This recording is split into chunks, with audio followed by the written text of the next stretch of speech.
મિત્રો, આપણે જે વરસાદની રાહ જોઈ રહ્યા છીએ તે વરસાદ 30 તારીખે આપણા ગુજરાતમાં જેવા ઘણા કહે કે અમને સેટેલાઇટ પિક્ચરમાં ખબર નથી પડતી. જો હું તમને આંગળી બતાવું છું, આ આપણે અહીંયા છીએ. ક્યાં છે? ગુજરાતમાં. અહીંયા આ જો આ બધું અરબી સમુદ્ર છે. શું છે? જો આ અરબી સમુદ્ર છે. જો અહીંયા મુંબઈ છે, અહીંયા મુંબઈ છે, અહીંયા સુરત છે ને અહીંયા આપણે છીએ. જો અહીંયા તો જે આ બધો વરસાદ છે અરબી સમુદ્રમાં, એ વરસાદ જો ધીરે ધીરે આપણે કઈ તારીખ છે, જો એ તારીખ લખેલી છે 30. જો હું તમને બતાવું છું કે 30 તારીખની આસપાસ, જો આ 30 તારીખનું ચિત્ર છે.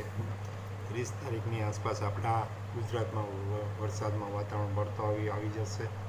અને આ એનું સેટેલાઇટ પિક્ચર છે 30 તારીખનું. એ તમને હું પ્રૂફ બતાવું છું. જો અહીંયા 30 તારીખ રહી જોરી લખેલી છે, અહીંયા 30 અહીંયા તારીખ લખેલી છે 30 તારીખે જો વરસાદ ગુજરાતમાં પ્રવેશ કરશે. તો આપણે તૈયારીમાં રહેવું ખેડૂતભાઈ. અને જે સેટેલાઇટ પિક્ચર છે, મારું અંગત મંતવ્ય હોતું નથી. હું તો ખાલી સેટેલાઇટ પિક્ચર જોઈને તમને કહું છું કે 30 તારીખે વાતાવરણમાં પલટો આવી જશે. અહીંયા જો આ વરસાદ આવી ગયો છે, જો આ વરસાદ આ ભારે વરસાદ છે. આ ઝાપટા છે, જે આ વાદળા છે, વરસાદી વાદળા છે. આ પવનની દિશા છે, જ્યાં પવન જાય છે. અને એટલે હું તમને સેટેલાઇટ પિક્ચર, મને તો અનુભવ છે પણ તમને ન ખબર પડતી હોય એટલે કહું છું. જો અહીંયા વાદળા આવી ગયા છે.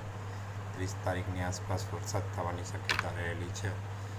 અને ખેડૂતભાઈઓ ધીરજ રાખજો. વરસાદ તો થશે, પણ આ વખતે અલ નીનો અને જે બોતરું જેઠી બીજ જો 30 તારીખથી વાતાવરણમાં પલટો આવી જશે.